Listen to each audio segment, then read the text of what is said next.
मित्रों नमस्कार। Parameter of law के इस चैनल में मैं आपका मित्र रिटायर्ड जज अशोक शर्मा आपका हार्दिक अभिनंदन करता हूं। आज मैं माननीय इलाहाबाद उच्च न्यायालय द्वारा एक मर्डर के केस जिसमें सर्कमस्टेंशियल एविडेंस को ट्रायल कोर्ट ने बेस मानकर आजीवन कारावास की सजा दी थी, उसे रद्द कर दिया। ये महत्वपूर्ण मामला है जो कई बार परिस्थितिजन्य साक्ष्य जिसे सर्कमस्टेंशियल एविडेंस कहा जाता है के आधार पर ट्रायल कोर्ट, विचारण न्यायालय या सेशंस कोर्ट ऑफ सेशन जिसने सजा कर दी है और उसमें कुछ अभियुक्तों की ट्रायल चल रही है उनके लिए उपयोगी सिद्ध होगा। अब फैक्ट्स पर आता हूँ। आप जैसा जानते हैं एक टॉर्ट में कहावत है रेस इप्सा लोक्विटर, अर्थात परिस्थितियां स्वयं बोलती हैं।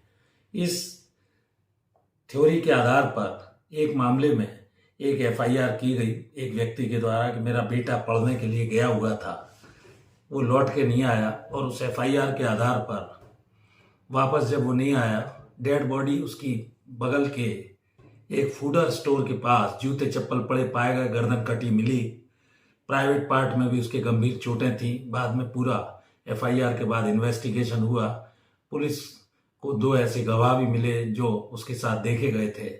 फिर कुल मिलाकर धारा 302, 34 और 201 का केस रजिस्टर्ड हुआ। 302 मर्डर से संबंधित था, 34 कॉमन इंटेंशन जिसे सामान्य आशय कहा जाता है और 201 एविडेंस छुपाने या साक्ष्य के संबंध में धारा है आईपीसी की।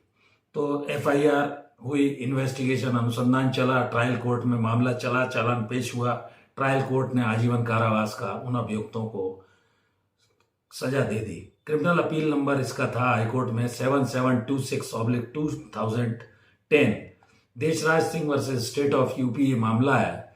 इसके अंदर ट्रायल कोर्ट ने आजीवन कारावास की सजा दी थी। लास्ट सीन थ्योरी को बेस्ड माना था कि जो आखिरी में मृतक के साथ वो लोग देखे गए, मृतक व्यक्ति के साथ आरोपियों को देखा गया था। इस आधार पर जो विचारण न्यायालय था उसने मर्डर और साक्ष्य छिपाने का आरोप सिद्ध मानकर उन अभियुक्तों के आधार पर उन आरोपियों को आजीवन कारावास की सजा दी। एक गवाह का बयान भी लिया गया, खेती वगैरह का ये डिफेंस ली गई, झगड़ा था, बहन के साथ उनके अवैध संबंध थे, मजबूत साक्ष्य नहीं आया था और इस आधार पर सुप्रीम कोर्ट ने दोनों पक्षों को सुना। कुछ केस लॉ भी सुप्रीम कोर्ट के देखे गए और ये पाया गया कि लास्ट सीन जो थ्योरी थी उस पर भरोसा नहीं किया जा सकता। merely being seen somewhere, place of occurrence और coming from that side, last seen theory को माननीय सर्वोच्च न्यायालय ने इसमें नहीं माना, जो हाईकोर्ट के द्वारा दी गई थी। हाईकोर्ट ने नहीं माना। सारे सुप्रीम कोर्ट के केस लॉ को भी देखा, कन्विक्शन सेट साइड कर दिया और सर्कमस्टेंसेस की आपस में चेन होना जरूरी है ऐसा माना गया। अर्थात केवल परिस्थितियां स्वयं बोलती हैं, लास्ट सीन थ्योरी को नहीं माना गया। तो ये महत्वपूर्ण मामला उन आरोपियों को जो इस तरह के किसी केस में इन्वॉल्व हैं या जिनका ट्रायल चल रहा है उनके लिए उपयोगी सिद्ध होगा। जुड़े रहिए इस तरह की नई जानकारियों के लिए पैरामीटर ऑफ लॉ चैनल से। इस वीडियो में यहीं तक। धन्यवाद, नमस्कार।